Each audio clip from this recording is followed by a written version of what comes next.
Bien, je vous souhaite la bienvenue à Chablis.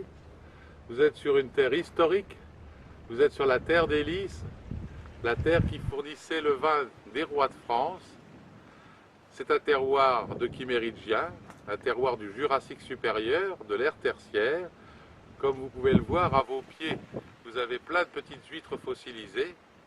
Et là, on est dans un berceau du Chablisien, avec sur votre droite Chablis, et sur votre gauche, l'autre coteau très réputé du Chablisien qui s'appelle Côte de Leucher, qui est le coteau des moines cisterciens de l'abbaye de Pontigny, un coteau très pentu.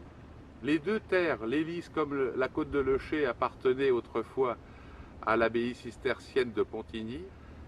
Les moines ont offert cette terre des lys au roi de France, au royaume de France. C'est même devenu une prévôté royale.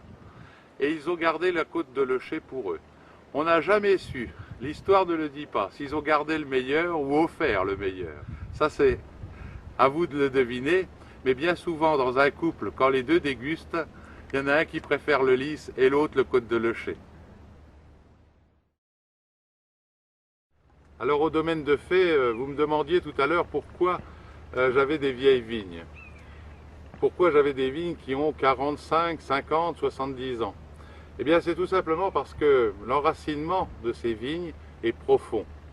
Et au lieu d'avoir un vin de fruits, qu'on pourrait dire un vin de chardonnay, eh bien non, là, avec un enracinement profond, on a un vin de sol, de sous-sol, de terre, et ces racines vont puiser les minéraux à 15-20 mètres de profondeur, et on arrive à avoir une essence extraordinaire et un goût inimitable. Et c'est là que le Chablis devient un très grand vin de garde. C'est ma passion. Les chimistes nous apprennent que la rémanence des produits, c'est 15 jours, 3 semaines avant la récolte. Eh bien, nous allons beaucoup plus loin en lutte raisonnée. Nous ne traitons pas dans les 7-8 semaines avant la récolte, de façon qu'il n'y ait aucune rémanence et que le vin ne soit que plaisir. Nous faisons les fermentations malolactiques avec les bactéries naturelles du raisin. Et puis ensuite, nous faisons le bâtonnage. C'est un long travail, le bâtonnage, que les anciens faisaient. Nous sommes, je crois, le dernier domaine du Chablisien à utiliser le bâtonnage. Nous le faisons pendant 2 mois, 2 ans.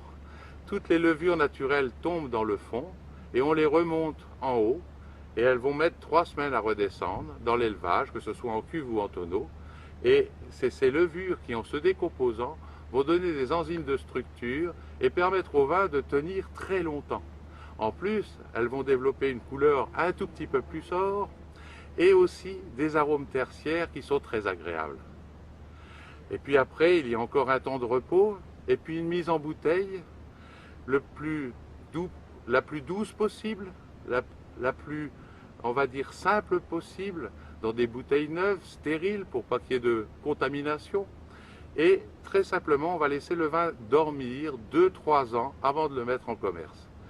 Et c'est ainsi que vous avez pu découvrir, non pas un Chablis, mais un vin de gastronomie, un vin à partager, entre amis, en famille, un vin pour le plaisir.